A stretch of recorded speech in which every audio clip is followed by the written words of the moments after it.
اگر کوئی خاتون حالت حیض میں ہیں تو نماز اور روزے کا حکم کیا ہوگا؟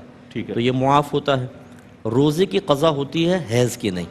اچھا، اگر ایک بہن پاکی کی حالت میں تھی، نماز کا وقت شروع ہو گیا، اب حیض آیا، تو کیا یہ والی نماز بعد میں قضا کرنی ہوگی کہ نہیں ہوگی؟ تو اس کی قضا نہیں ہوگی۔ یہ نہیں کہ ظہر کا وقت شروع ہو گیا تھا تو ہمارے ذمہ لازم ہو گئی، بیچ میں حیض آیا تو بہرحال قضا ادا کرنی پڑے، ایسا نہیں ہے۔ ایسا نہیں۔ لیکن اگر کسی بہن کا روزہ تھا اور حالت روزہ میں حیض آ گیا تو انہیں یہ روزہ چھوڑنا ہوگا، یہ گیا روزہ، لیکن بعد میں اس کی قضا کرنی ہوگی، ٹھیک ہے نا؟ تو یہ تھوڑا سا تصحیح تھی۔ اب یہ جو بہن نے فرمایا کہ سحری کے 20 منٹ بعد اگر حیض آ گیا تو بالکل وہ روزہ نہ رہا، لیکن ان کو مثل روزہ دار کے وہ پورا دن گزارنا چاہیے۔ ایک یہ بچی نے پوچھا کہ روزوں کا فدیہ یا صدقہ فطر وغیرہ یہ رمضان میں ادا کریں یا رمضان کے بعد بھی دے سکتے ہیں؟ دیکھیں، فدیہ تو پوری زندگی وقت ہے۔ اگر کسی کے اوپر فدیہ لازم ہو جاتا ہے، جیسے کوئی بہت ہی بوڑھے ہیں، اب آئندہ زندگی میں روزے رکھ ہی نہیں سکتے، کوئی بہت بیمار ہے، آئندہ صحت کی امید نہیں ہے، تو وہ ایک صدقہ فطر کی مقدار ایک روزے کے بدلے میں صدقہ کر دیں، اس کو فدیہ کہتے ہیں۔ یہ رمضان میں بھی دے سکتے ہیں، رمضان کے بعد بھی دے سکتے ہیں۔ صدقہ فطر جو ہے اس کا مستحب وقت ہے عید سے پہلے ادا کرنا۔ یہ اکثر ہمارے یہاں ہوتا ہے، سٹال لگے ہوتے ہیں، لوگ عید کی نماز پڑھنے آ رہے ہوتے ہیں، وہاں دے رہے ہوتے ہیں، یہ مستحب ہے۔ لیکن اس سے بھی افضل یہ ہے کہ رمضان کے دوران ادا کیا جائے۔ کئی صحابہ کرام رمضان کے دوران ادا کرتے تھے، اس کی وجہ یہ تھی تاکہ غریب تک مال پہنچے اور وہ عید کی تیاری کر سکے، لیکن اس کا وقت بھی پوری زندگی ہے۔ لہذا اگر کسی نے یہ سمجھا کہ عید گزر گئی، ہم صدقہ فطر ادا نہیں کر سکے تو اب وہ معاف ہو گیا، ایسا نہیں ہے، بعد میں بھی آپ ادا کر سکتے ہیں، لیکن خواہ تاخیر کی تو یہ مناسب نہیں ہے۔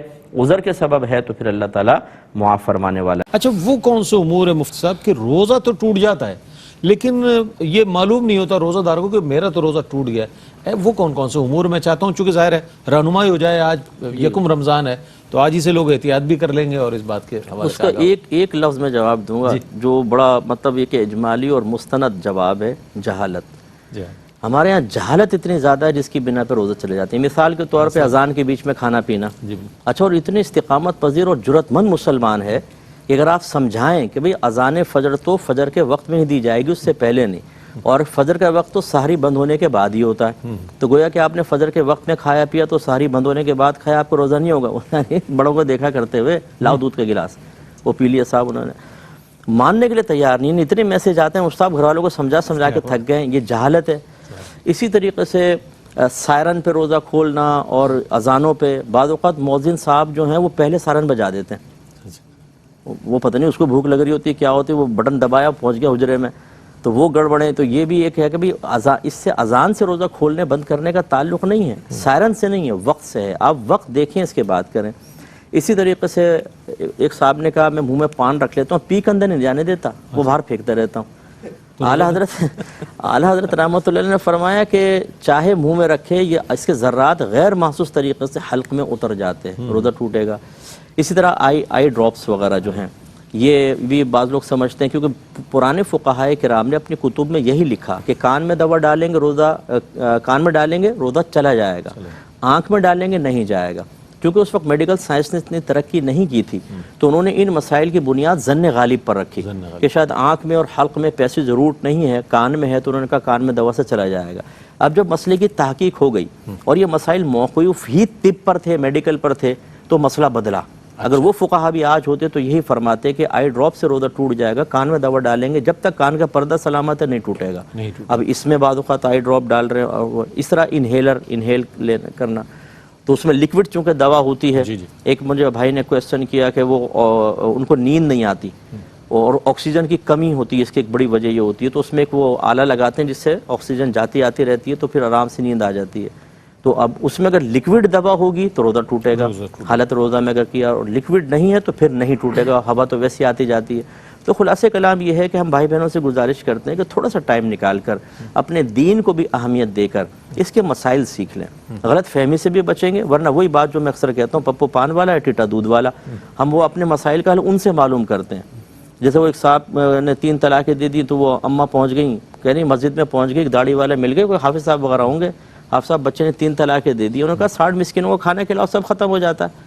وہ گئی 60 مسکینوں کو کھانا کھلایا، بہو کو جا کر کہا بھیجو بھائی، ہم نے پوچھ لیا، مولوی صاحب تھے ادھر بھی، سارے امام اعظم ابو حنیفہ کے شاگرد تھے، انہوں نے کہا اچھا یہ بات ہے، لے جاؤ بچی کو. کئی سال تک زنا ہوتا رہا. پھر انہوں نے پوچھا، پھر ان کو بتایا کہ بھئی 3 طلاق کے بعد تو ایسا یہ کفارے کا تصور ہی نہیں ہے.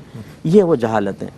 علم سیکھ لیں، ساری زندگی کے لیے امن رہے گا. کیا بات، کیا بات. دیکھیں جب کوئی گھر میں مہمان آنے لگے تو جیسے اس مہمان کی اہمیت ہوتی ہے ویسا ہی اہتمام کیا جاتا ہے. بالکل صحیح. اگر کوئی ایسی محلے کا عام آدمی آ رہا ہو تو بعض اوقات تو پانی تک نہیں پوچھتے ہیں، بولتے ہیں بس بٹھاؤ اور بھگاؤ.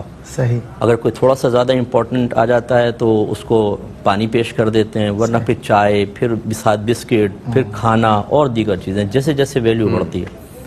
ابھی رمضان جو ہے یہ وہ مہینہ ہے کہ جو نیکیاں بھی ساتھ لاتا ہے، گناہوں کا کفارہ، نجات، اللہ کی رضا، نبی کریم صلی اللہ علیہ وسلم کا قرب، اچھی موت، عذابات قبر کی دوری، میدان محشر میں عزت، پل صراط پر آسانی. جب اتنی نعمتیں ساتھ لا رہا ہے تو اس کا مطلب ہے مہمان بہت بڑا ہے. بہت بے شک، بے شک. تو جتنا بڑا مہمان اتنی ہی زیادہ اس کی اہمیت اور اس کے استقبال کے لیے اور پھر اس کے ساتھ رہتے ہوئے اہتمام. بالکل صحیح. کیا کہنے. تو اب ہمارے ہاں یہ تو ہوتا ہے کہ نفسیاتی طور پر ایک ماحول کا لوگ اثر قبول کرتے ہوئے ابتدائی دنوں میں تو بہت ہی جوش و خروش کے ساتھ پیش آتے ہیں. صحیح. سحری میں بھی برتن کھڑکھڑا رہے ہوتے ہیں.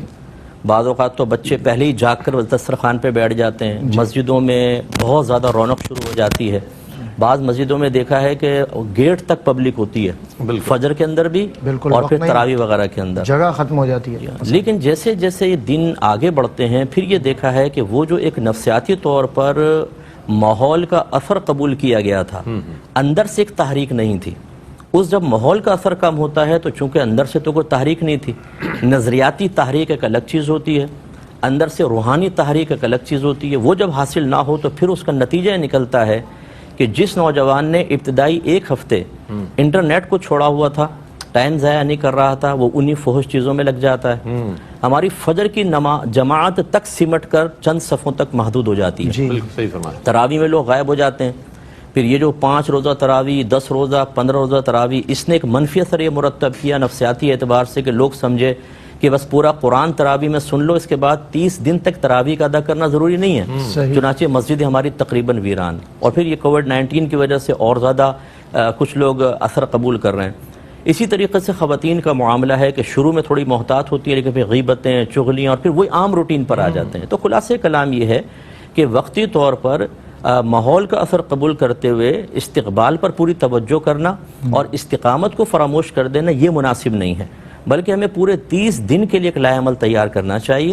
استقبال میں یقینی سی بات ہے نفسیاتی اثر ہے، جوش زیادہ ہو لیکن وہ جوش ختم نہ ہو، اس میں تھوڑی بہت اتنی کمی آ جائے کہ اس کمی کے باوجود جو شرعی مطالبہ ہے وہ مطالبہ اپنی جگہ قائم رکھتے ہوئے اس کے تقاضے کے مطابق عمل جاری رکھا جائے تو انشاءاللہ پورے مہینے برکات حاصل ہوں. بہت جی ایک تو یہ رمضان کے اندر حساب و کتاب کا ہے، تو یہ جو ہم کھاتے پیتے ہیں نا اس کا تو کوئی حساب و کتاب نہیں ہوتا. صحیح. باقی یہ کہ نئے لباس وغیرہ اگر آپ نے لیے ہیں تو اب یہ تو نہیں کہ حساب و کتاب کا نہ ہونے کا تصور رکھ کر 50-60 لباس بنوا لیے، شوہر بیچارہ زیر بار آ گیا. تو ایسا یہ تمام نعمتوں کے حساب کتاب ہیں. ثم لتسألن یومئذ عن النعیم، لیکن کھانے پینے جو سحر افطار میں ہے اس کا حساب و کتاب نہیں